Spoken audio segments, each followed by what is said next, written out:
Hello friend, in previous class we have seen expression on hydrostatic forces on vertical plane surface.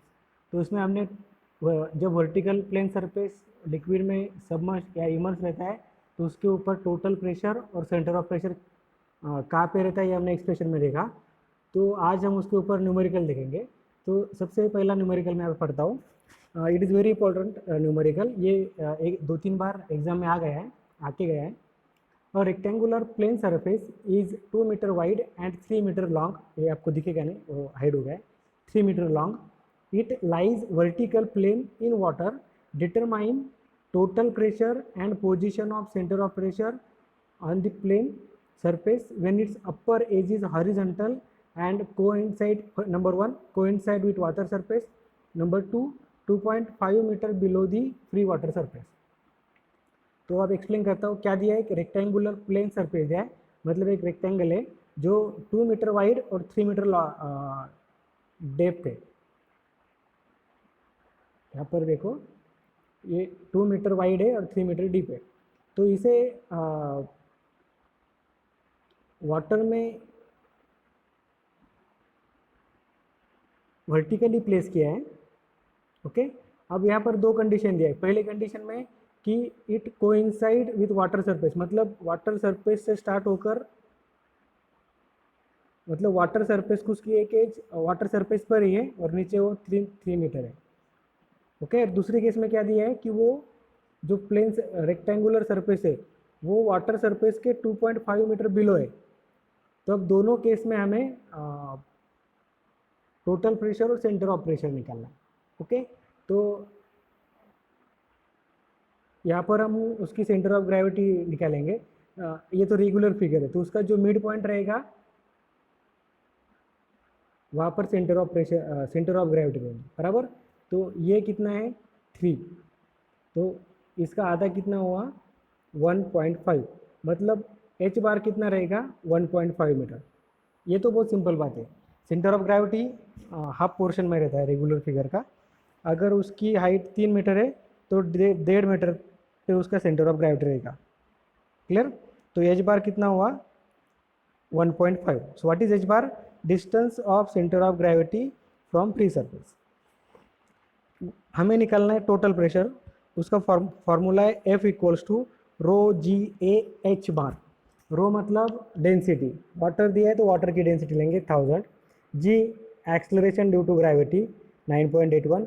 Area, ये rectangular figure है, rectangle का क्या रहता है width into depth, तो 2 into 3 6, सो 3/2 उसका एरिया। और एच बार अभी अभी हमने निकाला 1.5। ओके, तो ये आता है 8829 न्यूटन या 88.29 किलो न्यूटन। तो ये हो गया पहला आंसर। पहला आंसर बोल दो, पहले केस का पहला आंसर टोटल प्रेशर। अब हमें निकालना है centre of pressure. Centre of pressure मतलब क्या है? The point at which whole total pressure suppose to be act. ये जो फोर्स है 88,000 न्यूटन, ये एक पॉइंट पे एक्ट करेगा जिसे हम बोलेंगे P। और सपोज वो पॉइंट फ्री सरफेस से H स्टार डिस्टेंस अपार्ट है, तो हमें इस H स्टार डिस्टेंस की वैल्यू निकालनी है ताकि हम बता सकेंगे कि सेंटर ऑफ प्रेशर यहाँ पर है। तो उसका फॉर्मूला हमें मालूम है, H star equals to I G upon A H bar plus H bar. तो फिर से रिपीट करता हूँ, आई जी क्या है? Moment of inertia about axis passing through centre of gravity. Okay, centre of gravity से जो एक्सिस जा रहा है उसके अबाउट मोमेंट ऑफ इनर्शिया। तो रेक्टेंगल का मोमेंट ऑफ इनर्शिया है BD³/12। ओके, बी साइड क्या रहती है? जिस एक्सिस के अलोंग आप मोमेंट ऑफ इनर्शिया ले रहे उसकी पैरेलल साइड बी। ओके, और रिमेनिंग साइड डी। ये बात ध्यान में रखो, जिस एक्सिस के अलोंग आपको मोमेंट ऑफ इनर्शिया लेना है उसकी पैरेलल साइड बी और बची हुई और परपेंडिकुलर साइड है वो डी। तो ये क्या है? BD³/12। तो बी कितना हुआ 2, बराबर। ये 2 है इतना, यहाँ पर देखो, और ये पूरा 3 है ये। तो 2 इंटू 3³/12 वो आता है 4.5। इसका यूनिट है मीटर रेस टू 4। ओके, आई जी हमने निकाला 4.5,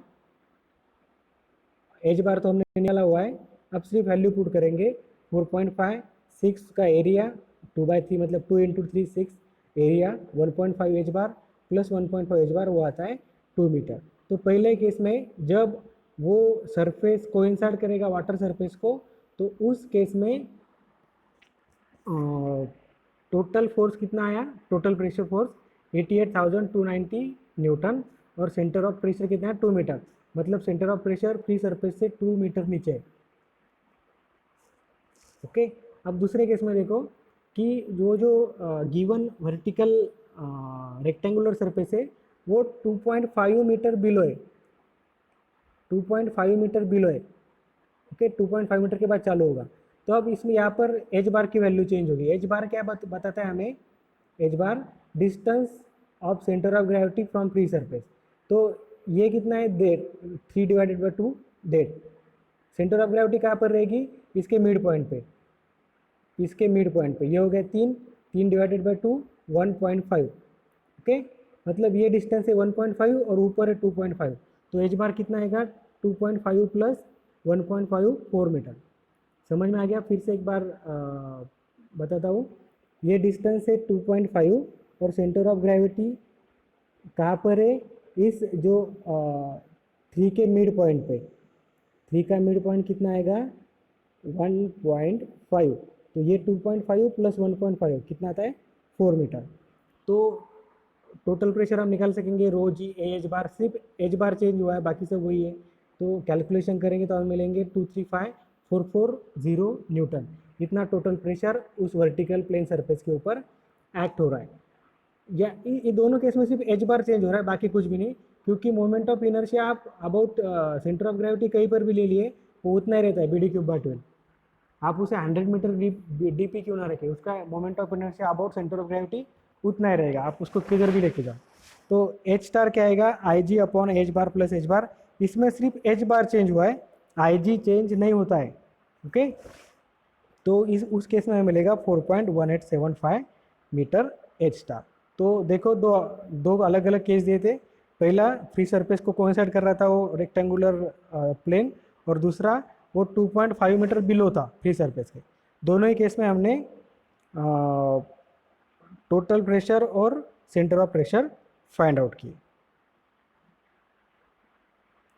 ओके, अब नेक्स्ट है, दूसरा एग्जांपल लेता हूँ। A triangular plate of base width 1.5 meter and height 2 meter lies immersed in water with the apex downward. The base of plate is 1 meter below and parallel to free water surface. Calculate the total pressure on the plate and the depth of center of pressure. Okay, अब इसमें क्या दिया है, एक triangular plate है जिसका base है 1.5 metre, जिसका बेस है 1.5 मीटर और हाइट है 1 मीटर। सॉरी, हाइट कितना दिया है, हाइट है 2 मीटर, हाइट 2 मीटर है और बेस 1.5 मीटर है। अब ये प्लेट कैसी रखी है कि उसका एपेक्स डाउनवर्ड है। एपेक्स मतलब ये जो पॉइंट रहता है दो इंटरसेक्ट वाला, ये एपेक्स डाउनवर्ड है, और ये जो बेस है, ये बेस फ्री सरफेस को पैरेलल है और फ्री सरफेस से 1 मीटर नीचे, 1 मीटर डीप है। ओके, अब इस केस में हमें निकालना है टोटल प्रेशर और सेंटर ऑफ प्रेशर। तो इसके लिए हमें एच बार निकालना पड़ेगा। तो ट्राइंगल का जो सेंटर ऑफ ग्रेविटी है वो कहाँ पर रहता है, बेस से 1/3 ऑफ हाइट। ये जो भी हाइट रहेगी उस हाइट को अगर आप बेस से मेजर करोगे तो 1/3 ऑफ हाइट, और अगर एपेक्स से मेजर करोगे तो 2/3 ऑफ हाइट। ये आपको मालूम है। सेंटर ऑफ ग्रेविटी यहाँ पर रहेगी, अगर आप बेस से मेजर कर रहे हैं तो वो 1/3 है हाइट के, अगर आप एपेक्स से मेजर कर रहे हैं तो वो 2/3 है। ओके, तो देखो एच बार कितना है, 1/3 बेस से, लेकिन बेस खुद 1 मीटर नीचे, तो ये 1 प्लस ये 1/3 of height, 1 plus 1/3 of height, height 2 metre है, तो कितना है 1.66 मीटर।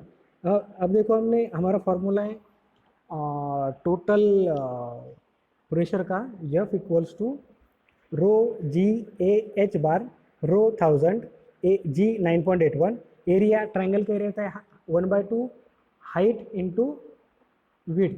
तो 1/2 हाइट, बेस कितना है 1.5, हाइट कितनी 2, तो इसका एरिया कितना आएगा 1.5 मीटर स्क्वायर इंटू एच बार हमने कितना कैलकुलेट किया 1.66, तो हमारा टोटल प्रेशर कितना आएगा 14,715 न्यूटन। अब हमें निकालना है सेंटर ऑफ प्रेशर, मतलब एच स्टार निकालना है, तो उसका फार्मूला है IG upon H bar plus H bar. तो एच बार हमने निकाला, IG निकालना है, ट्राइंगल का IG रहता है BH³/36। अब ये भी सिंपल है, ये सेंटर ऑफ ग्रेविटी है, हम निकाल रहे अलोंग दिस एक्सिस, तो B क्या लेंगे, जो इस एक्सिस को पैरेलल है वो B, और जो परपेंडिकुलर है वो H।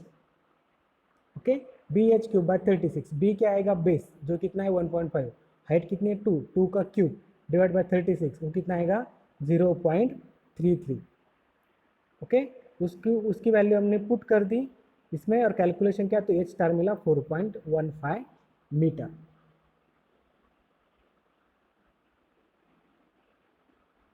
क्लियर? ओके, अब हम अगला न्यूमेरिकल देखेंगे। अगला numerical, a square plate of 4 metre by 4 metre hangs in water from one of its corner and its centroid lies at a depth at 8 meter from the free water surface. Work out the total pressure on the plate and locate the position of center of pressure with respect to the plate centroid. Very simple, यहाँ पर आपको एक square plate दी है, लेकिन वो ऐसे put की हुई है जैसे यहाँ पर दिखा है कि उसका एक कॉर्नर ऊपर है, और आपको एच बार कैलकुलेट करने की ज़रूरत नहीं, डायरेक्ट दिया है। इट्स सेंट्रॉइड मतलब centre of gravity lies at a depth of 8 metre, मतलब h bar straight forward 8 metre दिया है, कैलकुलेट करने की जरूरत नहीं है। ओके, तो आप आराम से एफ निकाल सकते हैं, ρ/g/a/h बार, मैंने इसमें निकाला नहीं है, रो रहता है 1000, 9.81, एरिया कितना आएगा 4/4 16 इंटू 8, जो भी कैलकुलेशन आएगा वो हो गया फोर्स। बहुत सिंपल है, इसका क्या थोड़ा इम्पोर्टेंट है एच स्टार निकालना, H star equals to IG upon AH bar plus H bar. अब IG के बारे में देखना है, अगर ये ऐसे सीधा पुट करते तो आराम से हम BD³ ले देते, बराबर, लेकिन ये सीधा नहीं है, ये ऐसा है। ओके, तो ये तो कोई रेगुलर फिगर है नहीं, तो हम इसे रेगुलर फिगर में कन्वर्ट करेंगे, मतलब अब हमारे पास दो ट्रायंगल हो गए, ये और ये दो। ओके, इसका मोमेंट ऑफ इनर्शिया लेंगे, इसका मोमेंट ऑफ इनर्शिया लेंगे, दोनों की समेशन कर देंगे, वो हो गया moment of inertia of this figure. तो ये ट्राइंगल का है BH³/36, BH³/12, BH³/12, तो कितना आएगा डायरेक्ट BH, ये देखो ये H है, B है और ये H है, तो ये कैलकुलेट कर लिया by using Pythagoras theorem and trigonometry, हमें डायरेक्ट आयो मिला 20.38, और 8 तो हमें मालूम था, इस तरह से हम निकाल सकते हैं h star equals to 8.16। Concept सिर्फ इतना ही था, आपने इसको रेगुलर फिगर में कन्वर्ट कर दिया। सॉरी, एक चीज़ बोलना भूल गया, ये इसमें ऐसा नहीं किया है, इसमें